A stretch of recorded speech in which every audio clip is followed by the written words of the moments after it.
Ubur-ubur ikan lele. Si Jamal PDKT hadir le. Ayo nonton si Jamal PDKT. Memang oke. Ayo do nonton cak.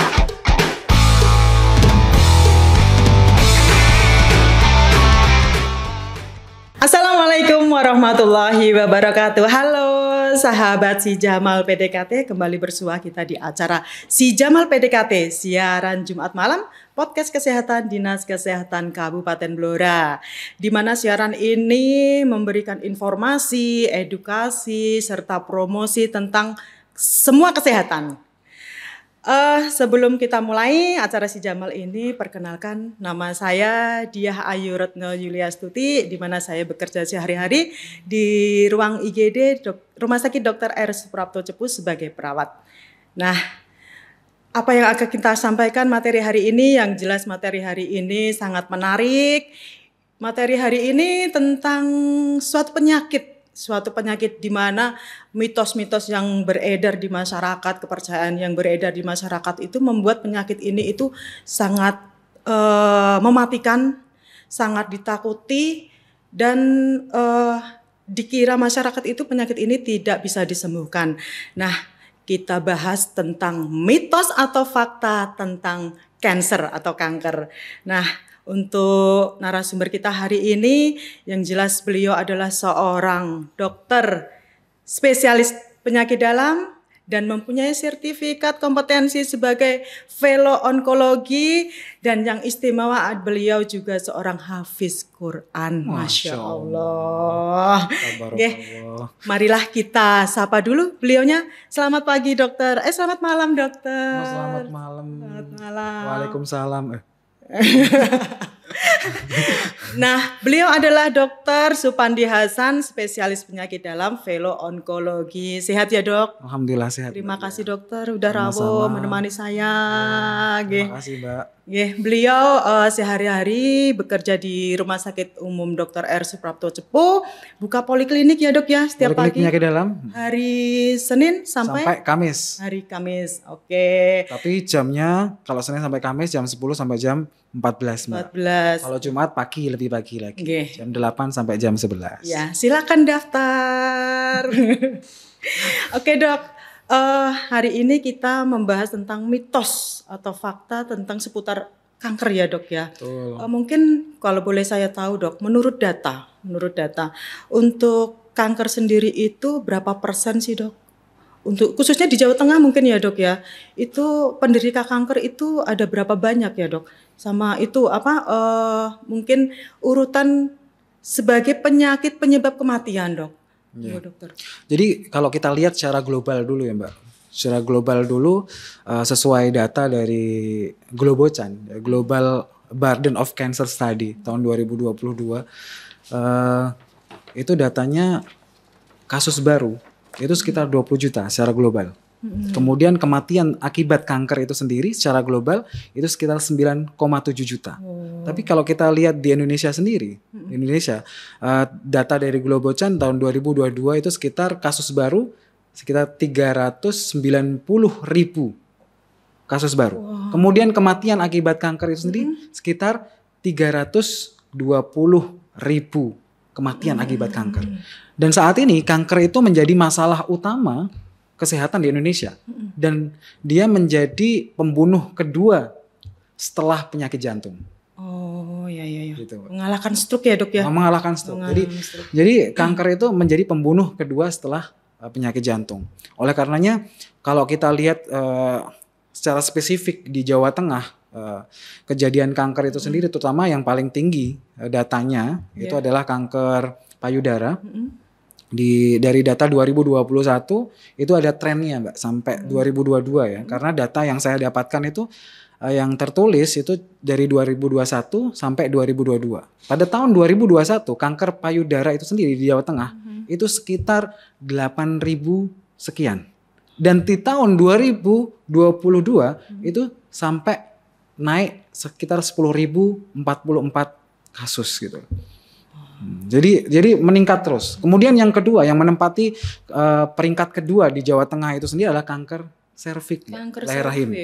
Kanker leher rahim itu dari data 2021 itu kanker serviks tuh sekitar 1.000 sekian, 1.500 sekian.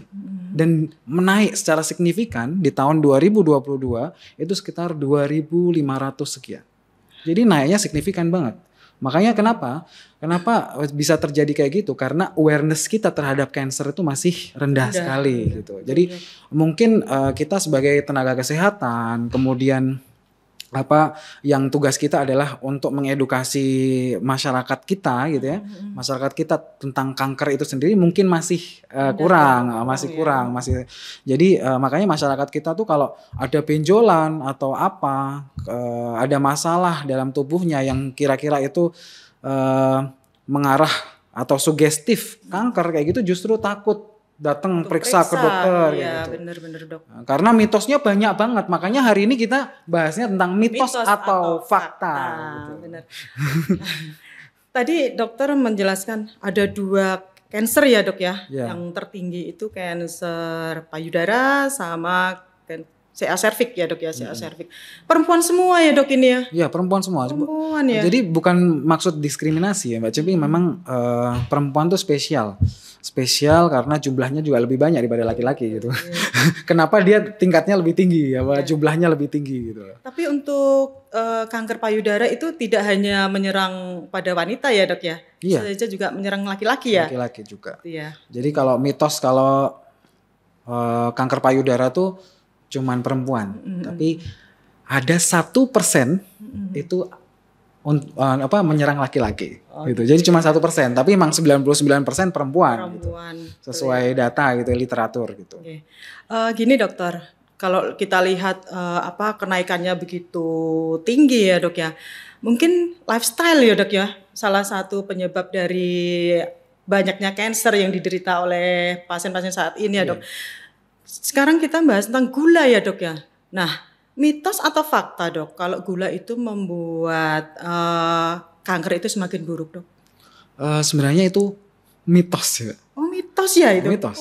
Jadi faktanya bahwa kalau gula itu sebenarnya masih bermanfaat buat tubuh kita karena dia untuk metabolisme sel juga kan. Jadi kalau misalkan kita hidup tanpa gula atau glukosa kayak gitu ya, untuk metabolisme sel juga nggak berjalan Mbak. Contohnya misalkan untuk membentuk suatu energi atau ATP, adenosin trifosfat itu kan butuh gula, butuh karbohidrat gitu. Jadi yang dimaksud mungkin di masyarakat bahwa kalau konsumsi gula kayak gitu tuh yang dimaksud adalah konsumsi gula berlebih, Mbak. Karena konsumsi gula berlebih, baik itu dari makanan atau minuman, itu bisa menyebabkan kejadian obesitas. Nah, obesitas itu sendiri yang menjadi faktor risiko terjadinya cancer. Kenapa kok obesitas menjadi faktor risiko? Salah satu faktor risiko terjadinya cancer karena obesitas itu adalah proinflamasi atau peradangan kronis yang dia adalah faktor risiko nanti terjadinya cancer kayak gitu. Oh gitu. Karena selama ini itu dok, gula disalahkan juga ya. Iya. Disalahkan ya. Jadi konsumsi gula dalam kadar yang normal kayak gitu sesuai diet gitu ya enggak apa-apa sebenarnya karena kita tuh masih butuh gula. Pasien-pasien cancer juga butuh gula gitu. Iya, dok, benar. Dan sel-sel tubuh kita juga butuh gula kayak gitu. Betul. Nah, sebelum kita jauh untuk melangkah ke cancer itu sendiri, dok, ya terutama kanker payudara sama kanker leher rahim ya atau CA cervix itu ya dok. Mungkin ada nggak dok deteksi dini ya dok, deteksi dini kita untuk mengetahui saya ini itu terkena kanker payudara, saya ini CA cervix itu apa ya dok? Mungkin bisa dijelaskan tentang itu. Jadi kalau kita lihat data secara nasional kayak gitu, itu kenapa CA payudara itu tuh kejadiannya dari tahun ke tahun selalu meningkat kayak gitu karena rendahnya deteksi dini atau screening dini pada kanker payudara itu sendiri. Kalau kita lihat data tuh cuma 20%, Mbak. 20% cakupan atau capaian deteksi dini kanker payudara itu sendiri. Sedangkan kalau kita lihat data khusus di Jawa Tengah ataupun Blora pada khusus saat ini di skala kecil itu cuma 1 digit, Mbak. 3-4% tok gitu kan. Itu kan rendah banget itu. Nah, caranya adalah dengan sadari tadi. Itu untuk yang CA payudara ya? CA payudara. Sadari, periksa payudara sendiri atau mandiri ya. Nah, itu kapan dilakukan, Dok? Kalau usianya udah 20 tahun ke atas bisa dilakukan. Gimana sih metodenya? Nanti kalau misalkan masih ada waktu saya praktekkan nih, Mbak. Bisa. Periksa payudara mandiri itu seperti apa gitu. Iya. Kemudian kapan dilakukan periksa payudara mandiri kayak gitu. Sesering mungkin itu lebih bagus, tapi normalnya adalah setahun sekali periksa payudara mandiri. Kemudian kapan sih periksa payudara klinis ya kan, ada sadanis juga gitu ya. Iya. Itu salah satu bentuk screening, Mbak. Iya. Biar mencegah terjadinya kanker payudara kayak gitu. Itu setiap 3 tahun atau 5 tahun sekali gitu. Atau saat dilakukan periksa payudara mandiri didapatkan benjolan atau perubahan kulit kayak gitu ya. Atau misalkan keluar cairan dari puting gitu yang abnormal, bukan susu ya, tapi puting yang keluarnya adalah darah kayak gitu atau kemerahan kayak gitu. Itu perlu langsung periksa ke dokter atau periksa payudara klinis. Atau bahasa umumnya adalah CBE, Mbak. Clinical Breast Examination. Nah. Susah banget. Terus untuk itu dok, deteksi dini untuk yang CA cervix dok. Nah, deteksi dini untuk CA cervix itu ada beberapa. Salah satunya adalah IVA yang paling simple. IVA itu inspeksi visual asam asetat. Jadi pasien atau ibu itu diinspekulo, dibuka serviknya biar kelihatan, kemudian diolesi asam asetat atau cuka. Nah, di cuka konsentrasi 3-5% diolesi di situ. Nanti kalau misalkan timbul namanya aceto white, Mbak. Aceto white itu maksudnya ada timbul warna putih. Putih di situ di leher rahim, berarti dia positif gitu ya. Positif, ada kemungkinan adanya lesi prakanker. Nah, nanti dilanjutkan pemeriksaan sitologi. Gitu. Ya, sitologi pap smear kayak gitu ya. Jadi kalau untuk IVA positif itu belum tentu dia terkena kanker ya dok? Belum tentu, harus dikonfirmasi lebih lanjut karena itu pemeriksaan, kalau pemeriksaan yang lain tuh kayak rapidnya gitu ya, Mbak. Deteksi dininya gitu, lebih simpelnya gitu ya. Jadi itu nanti ada pemeriksaan lebih lanjutnya kayak pap smear kayak gitu. Untuk sitologinya gitu. Untuk meyakinkan apakah di situ ada sel cancer kayak gitu. Kemudian yang kedua selain IVA, karena IVA itu murah, kemudian mudah. Di puskesmas juga bisa. Nah, di puskesmas atau FKTP, di Blora juga udah kayak gitu kan. Itu lebih mudah lagi. Dan itu kapan dilakukannya IVA itu? Kalau usia 30 tahun ke atas. Dan berapa kali dok dilakukan? Dilakukan paling enggak seumur hidup itu 1 kali. 1 kali, Mbak, untuk IVA. Atau paling bagus ya 3-5 tahun sekali untuk IVA. Karena mudah dan murah gitu. Iya, dok. Di FKTP juga ada gitu. Nah, yang berikutnya itu ada untuk screening selanjutnya adalah pap smear. Nah, pap smear itu adalah pemeriksaan sitologi. Jadi diambil jaringan dari leher rahim, kemudian diperiksa di bawah mikroskop. Nah, nanti dilihat apakah ada sel-sel kanker atau prakanker di situ. Kapan dilakukan? Kalau usia 21-29 tahun dilakukan 3 tahun sekali. Atau usia 30 tahun sampai 65 tahun itu 3 tahun sekali juga. Atau kombinasi, Mbak. Kombinasi pap smear plus HPV test ya, itu dilakukan 5 tahun sekali. Kalau HPV test berapa, Dok? Berapa tahun sekali? Ya 5 tahun sekali. 5 tahun sekali. Gitu. Oke. Nah, kalau wanita itu biasanya kan kalau nggak ada gejala ya, Dok ya. Agak-agak risih ya mau periksa itu ya, Dok. Jadi makanya untuk kebanyakan itu ketemunya sudah stadium lanjut. Nah, Dok, ini tadi dokter membahas tentang pemeriksaan ada pap smear dan ini saya yang beredar ada juga mitos yang mengatakan biopsi atau pengambilan jaringan itu bisa menyebarkan sel kanker. Itu mitos atau fakta, Dokter? Mitos, Mbak, itu sebenarnya. Mitos ya. Karena biopsi itu salah satu instrumen kita ya, atau modalitas diagnosis, penegakan diagnosis cancer gitu. Untuk menentukan apakah benjolan, misalkan ada benjolan itu cancer atau bukan, itu salah satunya adalah dengan biopsi, core biopsi. Gitu. Saya memang pernah melihat kayak postingan baik itu VT di TikTok ataupun di Instagram itu ada yang dia mengaku ilmuwan dari luar negeri gitu. Pakai bahasa Inggris karena itu pakai bahasa Inggris kan. Kita percaya Jadi ya, Dok, percaya. bahasa Inggris. Jadi sebenarnya tuh kanker itu punya kapsul sendiri katanya. Punya kapsul. Jadi dia udah terlindung di situ. Jadi kalau pas dibiopsi pecah keluar akhirnya menyebar. Padahal Mbak perlu diingat nih dan teman-teman semuanya sahabat Jamal ya. Jamal PDKT dong. Sahabat Jamal PDKT bahwa perlu diketahui bahwa kanker itu justru tidak mempunyai kapsul, Mbak. Oh gitu, betul. Kalau yang mempunyai kapsul itu pasti jinak. Kalau kanker itu pasti dia dari permukaan, dari perabaan aja di luar itu biasanya dia kalau kanker itu batasnya nggak tegas kayak gitu. Kemudian berbenjol-benjol, nggak reguler gitu ya, kayak gitu. Tapi kalau jinak, contohnya misalkan Mbak Dia pernah megang ganglion atau lipoma. Lipoma. Itu kalau kita pegang tuh empuk, kerasa, batasnya tegas gitu. Kemudian ganglion juga sama gitu ya. Kalau kita raba itu kan juga punya kapsul juga, batasnya tegas kayak gitu. Atau kista lah misalkan. Kista juga sama, batasnya tegas, ada kapsulnya gitu.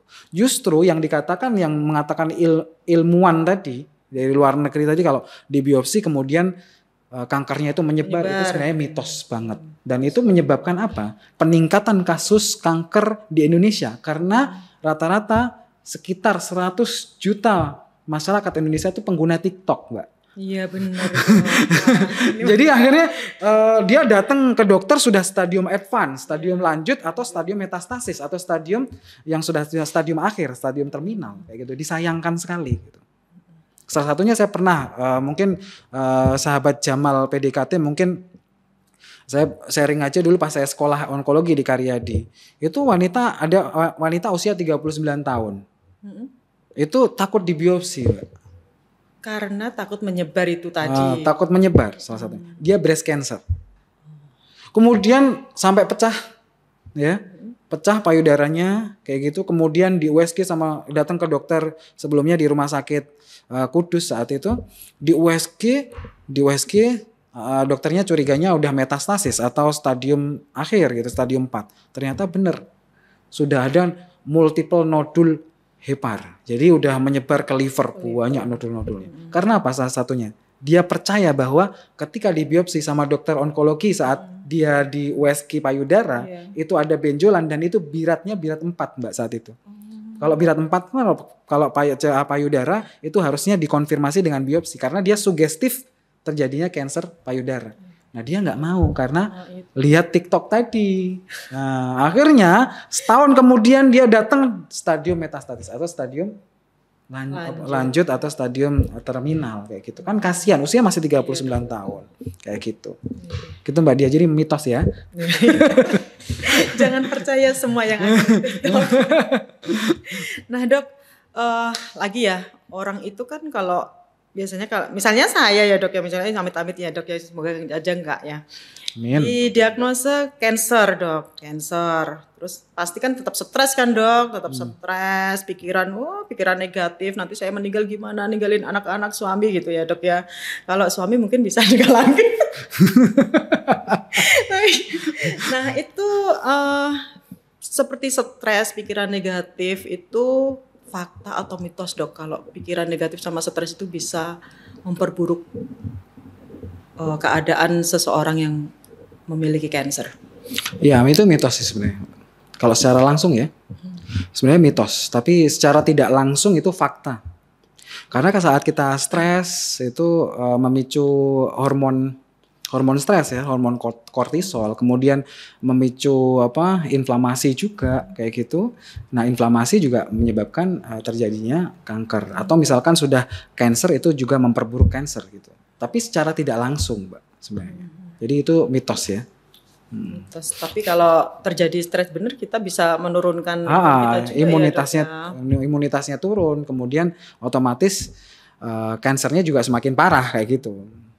Nah, kita membahas tentang penyebab kanker ya Dok ya. Kita kan 24 jam, hampir 24 jam lah kita nggak bisa meninggalkan HP ya dok ya, HP itu entah itu kita scroll TikTok, IG atau Facebook. Nah, sinar radiasi yang ada di HP itu bisa nggak dok menyebabkan? Ya memang banyak ya dari edukator kesehatan itu sering membahas tentang sinar radiasi dari HP. Tapi kalau saya confirm di banyak literatur atau di jurnal, baik itu 5 tahun terakhir terbaru, itu sebenarnya radiasi dari HP itu tidak bisa memicu kanker otak katanya kan gitu. Iya. Itu tidak Mbak, jadi itu mitos. Jadi sinar radiasi microwave ya, microwave dari HP itu tidak memicu kanker otak ya. Tapi kalau misalkan radiasi dari ionisasi ya, misalkan dari radiologi dan lain-lain kayak gitu ya Mbak, radiasi dan yang lain yang benar-benar itu radioaktif kayak gitu, itu bisa memicu kanker. Tapi kalau untuk HP tidak.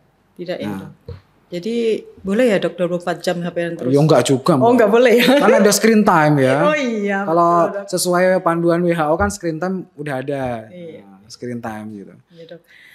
Terus untuk itu dok, cancer itu mitosnya itu adalah menular dok. Mitos atau fakta dokter? Mitos. Mitos. Jadi kanker itu bukan penyakit menular. Makanya kayak di Dinkes itu ada bagian penyakit menular ya, infeksi.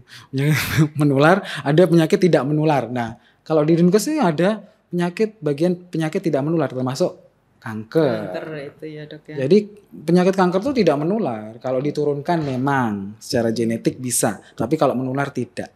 Gitu. Iya, Saya juga pernah di tag di TikTok itu, di tag buahnya, tag-tagan. Ada postingan bahwa ada salah satu nakes yang dia tertular kanker dari dari pasiennya karena tertusuk jarum gitu, kayak HIV gitu Mbak. Nah setelah saya cari jurnal-jurnal tertentu kayak gitu, ada satu kejadian tahun 2022. Jadi dia tertular kanker dari pasien karena tertusuk saat dia operasi. Tapi itu mekanisme kompleks dan rare case mungkin dia banget punya bawaan dulu. Sebelumnya dia punya genetik atau potensial dia atau punya faktor risiko terjadinya kanker. Jadi bukan murni dari tusukan jarum atau pisau saat dia operasi, tidak. Gitu. Jadi dokter tadi atau tenaga kesehatan tadi sudah memiliki faktor risiko sebelumnya gitu. Yang jelas mitos kalau kanker itu menular gitu. Terus lagi dok, membahas tentang kanker payudara tadi dok. Sekarang kan untuk estetik ya dok, misalnya saya ini katanya mitosnya itu beredar itu kalau bra yang berkawat. Itu juga bisa mengakibatkan kanker, betul nggak dok? Itu mitos saya juga pakai. Mitos. Mitos Mbak. Mitos ya dok. Jadi kalau itu mitos Mbak sebenarnya. Jadi bahkan badan untuk estetik kemudian kosmetik itu juga sudah mengkonfirmasi terkait mitos itu dan menyatakan bahwa dia merilis pernyataan bahwa bra yang berkawat itu tidak menyebabkan kanker atau menjadi faktor risiko kanker payudara gitu. Kalau orang-orang Jawa dulu malahan Mbak, mitosnya lebih ngeri lagi. Apa dok? Kalau naruh uang di sini itu menyebabkan kanker payudara gitu kan. Nah itu lebih ngeri lagi tuh mitosnya gitu. Kalau mbah-mbah kita dulu kan nggak punya dompet tuh, jadi dompetnya ya di sini, belahan dadanya gitu kan. Nah gitu. Bener, itu memicu kanker gitu. Gampang kering ya dok. Nah dok, apa kita kan itu ya untuk sedari tadi dok, kita misalnya waktu pemeriksaan mandiri itu ada benjolan. Apakah semua benjolan yang ada di payudara dok itu bisa dikategorikan kanker ya dok? Nah itu yang perlu sahabat Jamal PDKT tahu. Nah banyak nih follower saya di TikTok tuh yang menanyakan hal yang sama. Apakah semua benjolan di payudara itu kanker? Padahal sesuai literatur atau guideline terbaru di jurnal-jurnal terbaru tuh Mbak, bahwa cuman 20% itu kanker dan 80% tuh jinak gitu. Ya, tapi banyak bunda-bunda yang tanya gitu, apakah ini kanker dok? Ini cemas kayak gitu tanya. Saya suruh screening mamografi langsung atau USG lah minimal gitu. Karena cuman 20% tok dia kanker itu, Mbak. Dan 80% Cina. Jadi makanya sahabat Jamal PDKT kalau ada benjolan di payudara ya jangan takut untuk periksa langsung ke dokter karena belum tentu kanker. Gitu ya. Nah ini menyangkut mamografi dok, mamografi ya. Itu juga ada loh dok, mitos katanya mamografi itu juga menyebabkan penyebaran kanker ya dok. Pemeriksaan mungkin bisa dijelaskan kepada sahabat Jamal PDKT, pemeriksaan mamografi itu seperti apa dok? Kok sampai ada mitos itu yang mengatakan kalau mamografi itu juga bisa menyebarkan kanker? Nah itu juga sahabat Jamal PDKT perlu tahu nih. Mamografi itu tidak menggunakan radiasi yang tinggi dosisnya, Mbak. Dosisnya tuh ya dosis rendah gitu, dosis diagnostik ya, bukan dosis terapi gitu untuk kanker. Jadi untuk dosis diagnostik otomatis dia tidak menyebabkan kanker dong, gitu. Jadi dia tidak menyebabkan. Jadi itu mitos sih, Mbak. Mitos nanti di mamografi nanti kankernya semakin parah, atau semakin gede, semakin menyebar, tidak. Atau menyebabkan kanker gitu. Yang misalkan dia pengennya deteksi dini malah kena kanker, enggak. Tapi kalau mamografi dia pakai dosis Gray-nya itu, Mbak. Jadi radiasinya tuh rendah. Jadi tidak memicu kanker gitu. Dok, mungkin kita beralih ke CA cervix ya dok, atau kanker leher rahim. Kanker leher rahim itu mitos yang ada di masyarakat juga. Kebanyakan yang terkena itu adalah orang yang parubaya dok. Usia-usia yang mungkin menjelang menopause ya dok. Itu mitos atau fakta dok? Mitos. Karena sekarang banyak usia 20-30-an itu juga kena CA cervix. Ya gitu. Jadi makanya CA cervix itu kenapa tadi saya sebutkan untuk screeningnya itu saat usia 21 ke atas. Atau saat wanita itu sudah aktif melakukan hubungan seksual. Itu udah mulai screening gitu. Karena untuk menghindari tadi itu. Dan saat ini dikombinasi dengan gaya hidup yang nggak beraturan ya, gaya hidup yang nggak sehat gitu dari masyarakat kita gitu, makan makanan yang kemasan, instan gitu, ultra processed food kayak gitu. Banyak kita yang makan kayak seblak kayak gitu ya, yang kita tahu bahwa itu juga nggak ada nutrisinya, kemudian itu sangat disukai sama sel kanker kayak gitu. Itu yang menyebabkan kejadian atau prevalensi CA cervix itu dia terjadi lebih dini dibandingkan di era tahun 90-an gitu atau tahun 2000-an kayak gitu. Jadi itu mitos kalau misalkan di usia tua atau usia menjelang menopause kayak gitu. Terus dok, misalnya dok, untuk CA cervix itu dok, kebanyakan dokter ya, penyebabnya itu apa ya dok ya? CA cervix. Ya tadi CA cervix itu penyebabnya paling sering 80% penyebabnya adalah HPV. Human Papilloma Virus yang strain 16-18 itu paling sering penyebabnya adalah itu. Jadi dan virus ini HPV ini ditularkan dari hubungan seksual gitu. Termasuk kayak misalkan paling sering yang faktor risikonya tinggi adalah berhubungan seksual atau ganti-ganti pasangan. Ganti-ganti pasangan itu faktor risikonya tinggi banget gitu. Jadi itu Mbak Dia. Gitu ya dok. Berarti harus setia ya dok ya. Harus setia dengan pasangan satu kita. Pasangan ya dok. Satu harus orang ya dok. Satu pasangan. Dokter, tadi saya mengatakan ya kalau dokter itu hafiz loh.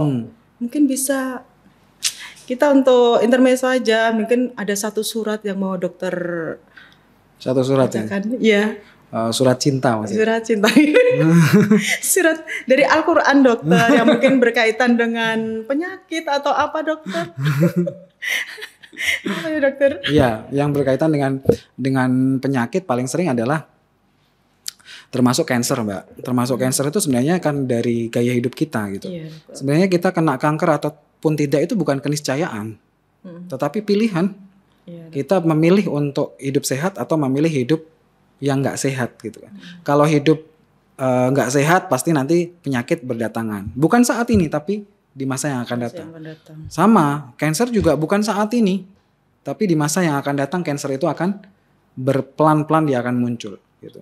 Betul, Dok. Makanya kayak kasus kanker paru kayak gitu kan juga karena mereka menjerumuskan, Pilihan ya, Dok, ya. menjerumuskan dirinya sendiri ke dalam kebinasaan. Makanya Allah Subhanahu wa taala menyebutkan dalam surat Al-Baqarah itu. A'udzu billahi minasy syaithanir rajim. Bismillahirrahmanirrahim. ولا تلقوا بأيديكم إلى التهلكة وأحسنوا إن الله يحب المحسنين. Allah sudah menyebutkan dalam ayat ini, Mbak, wala tulqu biaydikum ila tahlukah. Janganlah kalian sekali-kali menjerumuskan dengan tangan kalian itu ke dalam kebinasaan, ke dalam tahlukah, kata Allah. Kebinasaan, ke dalam kehancuran, ke dalam penyakit tertentu. Dan Allah menyebutkan sesungguhnya Allah mencintai orang-orang yang senantiasa berbuat baik. Innallaha yuhibbul muhsinin. Allah mencintai orang-orang yang berbuat baik. Jadi itu. Jadi makanya screening, kemudian deteksi dini di awal itu penting banget untuk biar tidak terkena kanker ini. Mungkin itu Mbak Dia. Ya, menarik banget dokter. Hidup itu adalah pilihan ya sahabat Jamal PDKT. Marilah kita berbuat baik agar hidup kita tetap sehat, tetap insya Allah umur panjang ya dokter ya. Umur panjang insya Allah. Panjang. Baiklah sahabat Jamal yang kami cintai. Terima kasih dokter Sama-sama, atas waktunya. Sudah 30 menit kita bersuah. Banyak sekali ilmu-ilmu yang diberikan oleh Dr. Hasan. Semoga bermanfaat bagi kita semua. Sampai jumpa di lain kesempatan dengan kami, dengan Dr. Hasan, dengan saya Diah Ayu Retnoyastuti. Kami dari Rumah Sakit Dr. R. Suprapto Cepu. Bersua kembali di Si Jamal PDKT. Wassalamualaikum warahmatullahi wabarakatuh. Waalaikumsalam warahmatullahi wabarakatuh.